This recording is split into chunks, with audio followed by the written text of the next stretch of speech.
a pergunta, né? Vários dados apontam que nós só enxergamos a ponta do iceberg do narcotráfico, do narconegócio, do narcoterror, da narcocultura. É o que a gente vê.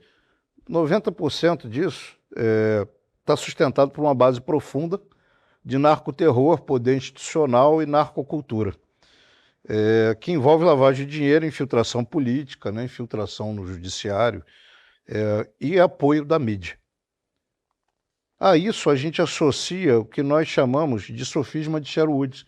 Sherwood é aquela local, né, uma floresta, né, na Inglaterra em que viveu Robin Hood, Lady Marian, Frei Tuck, João Pequeno. Era um negócio ideal, né? Um idealismo, quase um paraíso, com honra, lealdade, justiça, dignidade. E aí criam aberrações como a DPF 635, né, que trata de N dificuldades para a polícia poder entrar, tendo trechos, o termo talvez não seja esse, também, talvez o Chau possa complementar o Pimentel, mas só pode atuar em situações extremas, né, diferenciadas, o que acontece lá todo dia. Emergenciais, esse é o termo exato. Emergenciais. Situações emergenciais. Eu adoro esse cacoete brasileiro, essa jabuticaba da gente criar eufemismos. Né? Emergenciais. Sem excepcionalidade. O que é emergencial. Excepcionalidade, mas ninguém diz o que é isso. Né? Ninguém diz o que é. Aí, finalmente, né? Essa situação toda, nós presenciamos, vimos lá, violação de mulheres, né? E violação de residências, obrigação do cidadão que mora dentro da comunidade, numa favela, de guardar arma, guardar drogas, guardar equipamento, desrespeito completo, punições como tiro no pé, tiro na mão, queimar cabelo, espancamento, chegando a execuções via micro-ondas, né, que é um tema, para quem não sabe, que é uma série de pneus com gasolina e o alvo, a vítima, jogada ali dentro. Como é que o senhor pretende combater isso e acabar de vez com essa ideia de que a polícia entra nesses locais emergencialmente, enquanto nas nossas residências passa a patrulha todo dia em frente da nossa casa? Aberrações como a que eu citei, da DPF 635, fazem com que o cidadão que mora dentro desses locais praticamente perca o direito à polícia. Ou seja, está se criando ali um local de caldo de cultura para o crime. Então, como é que o senhor pretende combater isso e esclarecer esse sofisma, né? Essa hipocrisia de que é o paraíso e as polícias militar, civil, federal, eventualmente, entram lá para perturbar aquela paz, parece até uma Shangri-La ou coisas do gênero, né? Diga que você foi visitar Tavares Bastos do BOPE, viu, cara? Todo mundo viu na tua página. Sim. Então você viu um exemplo ali de uma comunidade que não é refém nem da milícia, nem do Comando Vermelho. Exato. Tu gostou ali, né? Maravilhoso. E mostra o seguinte, ali o que só precisa agora é regularização fundiária e desenvolvimento econômico. As coisas vão sair, um pouco de urbanismo ali. Sim. Mas a autoridade policial, ela gera um lugar pacífico. Quem não viu, veja no Instagram do pré-candidato, ele visitando o BOPE com o Coronel Busnello, ele vai na laje do BOPE, né? Embaixo uma comunidade chamada Tavares Bastos, uma comunidade que não tem nenhum homicídio. Exato. Há 27 anos, né? É mais seguro do que Dinamarca, do que Zurique, do que o que for, né? E para mostrar, que a maior parte dos moradores não querem cometer crime, e dois, quando você tem a autoridade policial e estabelece o controle sobre o território, acaba o crime, nossa! E eles gostam do BOPE? Amam, não é assim, amam. Eu andei lá, a mulher da venda ficou toda feliz quando chegou um cara do BOPE. Você aqui, dando lanchinho para as pessoas. Que levar todos os pré-candidatos lá, sabia? Seria uma aula de Brasil. É uma aula porque muita gente tem a ideia, por exemplo, que a favela é um lugar tomado por pessoas ruins, e na verdade não é. A favela, a maior parte das pessoas são altamente virtuosas. A elite brasileira, sem precisar, ela entra em escândalos de corrupção para ficar mais rica o tempo todo. Uma pessoa que mora na favela, veja, ela tá numa situação muito complicada. Optar por não ser um criminoso é um ato de coragem verdadeira. E a maior parte das pessoas optam por isso. Então essas pessoas precisam urgentemente ser resgatadas e inseridas economicamente. E por isso que o processo de desfavelização, eu tento falar isso o tempo todo, pra mim é a solução. Porque desfavorizar não é só arrumar o bairro. É criar o caldo cultural, é eliminar a narcocultura, é você criar, vamos dizer, os bons hábitos. O hábito da pessoa não tacar o lixo na frente da casa dela. Porque tem elementos em que a pessoa...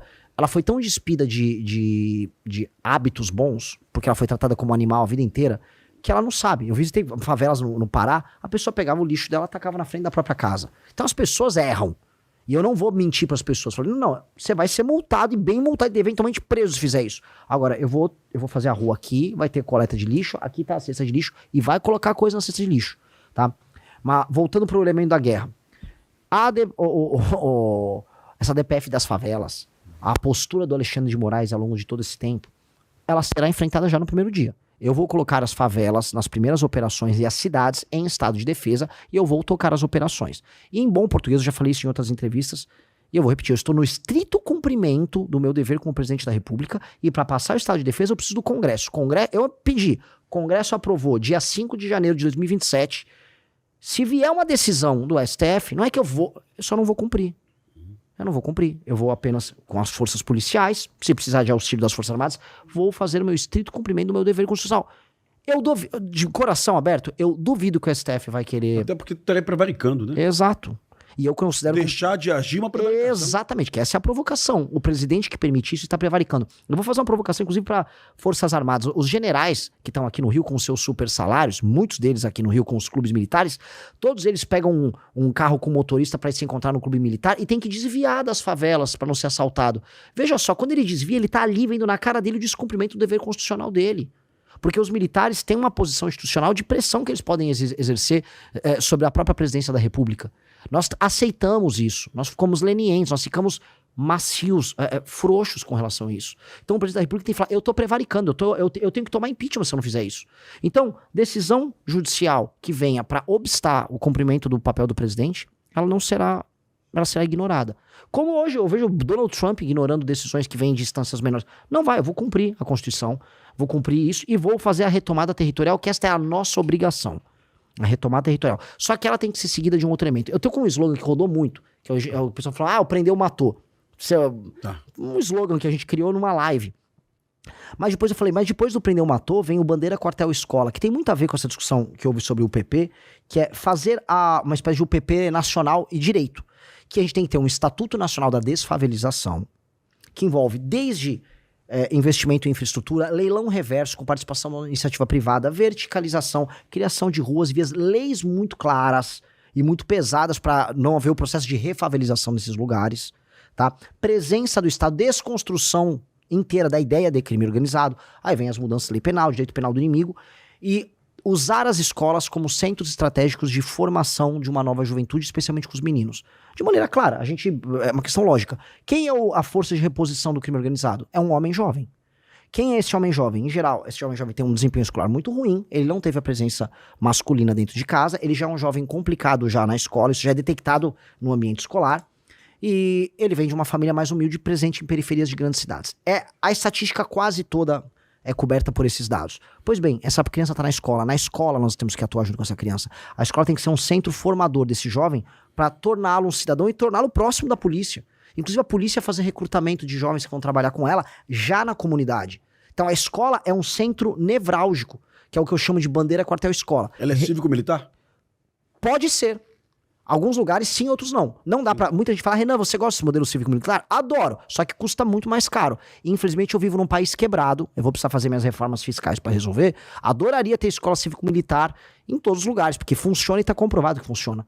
Dito isso, eu posso trazer disciplina e colocar parceria com a polícia em escolas que não são cívico-militar, que eu consigo equilibrar o melhor dos dois mundos. Mas em regiões que a gente retomou do crime organizado, as escolas serão cívico-militares.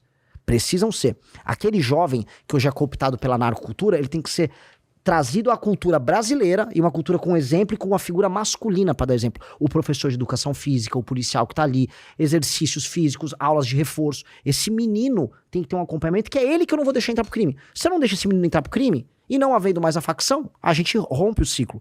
Que é tentar fazer o que a UPP fez, agora de uma maneira nacional, que eu tô falando, o Estatuto Nacional da Desfavelização, com o segundo slogan que eu chamo de bandeira quartel-escola, tomei o território, bandeira nacional, ou seja, aquilo voltou a pertencer ao Estado brasileiro, quartel, as forças policiais vão montar um aparato logístico e operacional para manter o controle sobre aquilo, e a escola, a formação do jovem. Esta é a ideia da desfavelização nossa, pra gente romper esse ciclo, que é um processo que vai demorar 10 a 15 anos, para transformar o Brasil em um lugar, e as nossas cidades em lugares habitáveis. Olha, Renan, eu gosto tanto dessa ideia que, assim, eu sei que a gente nem sempre pode ter um Ministério das Cidades, mas um Ministério da favelização seria uma coisa... mas esse é o meu... Seria uma política, né, acabar com essas condições subhumanas que a gente viaja pelo Brasil e você conheceu aí. Nós temos palafitas até hoje, em muitas capitais do Nordeste, a gente vê palafitas, né? Condições assim, de extrema miserabilidade. Temos a Rocinha no Rio de Janeiro, pouca gente sabe, 77 mil habitantes, mas a Rocinha ainda tem muita tuberculose. A Rocinha tem ruas tão profundas que o sol só bate meio-dia. 9 da manhã não bate sol, 2 da tarde não bate sol, né? Tu bota a mão na parede na Rocinha, a qualquer hora do dia, a parede está gelada, mesmo no verão. Então é deprimente você enxergar isso em pleno século XXI. Gostei da ideia. Se você gostou deste corte, inscreva-se no canal e ative o sininho para não perder os próximos vídeos. Aqui você encontra os melhores cortes e os principais debates do momento. Até o próximo vídeo.